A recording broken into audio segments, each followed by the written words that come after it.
J'étais trop fan. C'était mon émission télécrochet préférée. Faux. Linda Sherazade, c'est mes deux prénoms.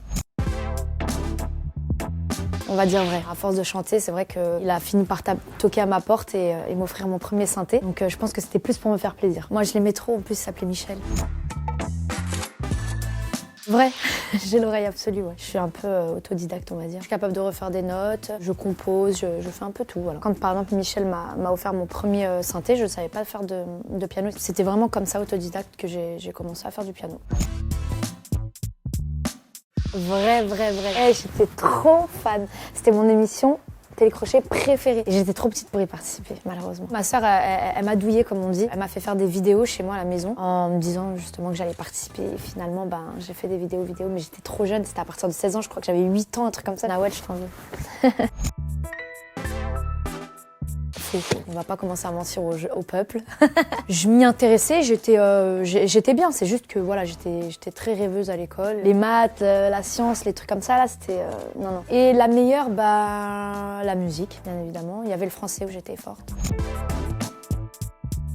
Vrai et faux, parce que franchement, si je dis vrai, on va croire que je me faisais exclure tous les 4 matins. C'est vrai que oui, je me suis déjà fait beaucoup exclure. J'étais pas une élève qu'on n'aimait pas en fait. Les profs m'aimaient beaucoup, justement. Mais ils étaient obligés de m'exclure parce qu'ils en pouvaient plus. Des fois, je faisais exprès de me faire exclure. Je voulais écrire des textes au foyer, comme on dit. Vrai. Ça fait pas énormément de temps. Et c'était juste vraiment pour avoir ce côté un peu relationnel. Je faisais des activités musique pour les gosses. Vrai, je voulais être éducatrice spé pour les ados en difficulté. Au début, je voulais être juge pour enfants. Après, je me suis dit, c'est mort, t'es trop nulle à l'école. Faux. J'étais à leur apogée et puis c'était bien évidemment une chance pour moi de rejoindre cette famille-là. Donc non, j'ai pas hésité du tout. Juste la tournée de la section d'assaut, c'était incroyable. À cette époque où vraiment, quand je suis arrivée, c'était vraiment une dinguerie. C'était la musique tout le temps, c'était franchement de la rigolade, de la déconnade à la mort à chaque fois. Tu vis des moments, tu fais de la route avec les gens, tu sais, les couchettes, le bus. Enfin, c'était un truc de fou. À revivre, je le revis 100 fois. Vrai. J'aime pas m'ennuyer, je suis une fille hyper active. Même quand j'ai rien à faire, il faut que je trouve quelque chose à faire. Je suis une personne qui cogite énormément, on va dire. Déjà, quand je fais beaucoup, je cogite. Alors quand je fais rien, c'est compliqué. J'ai l'impression que je suis jamais fatiguée. Jusqu'à un moment où ça...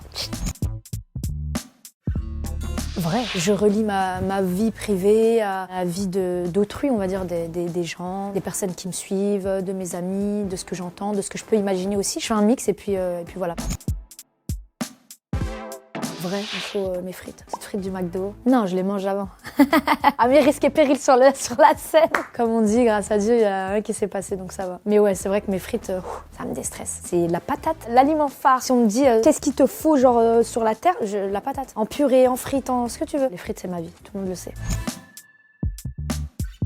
Faux. On est en concurrence avec personne, on souhaite le bien à tout le monde. C'est cool qu'il y ait cette vague de meufs, on va dire, en ce moment, parce que c'est vrai que parfois ça fait ça, etc. À un moment, il y avait plus trop les meufs qui étaient en avant, et là, depuis un moment, les meufs, elles arrivent en masse, et c'est cool. Je vous donne rendez-vous pour la tournée, et surtout pour le deuxième album qui s'intitule Un peu de moi.